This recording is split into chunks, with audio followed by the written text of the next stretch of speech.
رسول اللہ صلی اللہ علیہ وآلہ وسلم نے فرمایا، جو مسلمان مرد نماز اور ذکر کے لیے مسجدوں میں پابندی سے حاضر ہوتا ہے، اللہ تعالیٰ اس سے ایسا خوش ہوتا ہے جس طرح مسافر کے گھر والے اس کے گھر کے آنے پر خوش ہوتے ہیں۔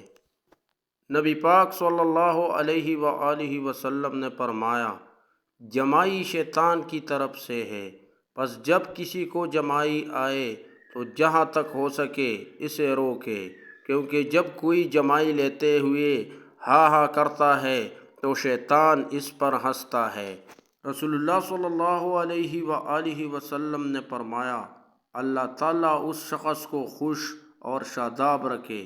جس نے ہم سے کوئی حدیث سنی پھر اسے حفظ کیا اور یاد رکھا تاکہ اسے پہنچائے۔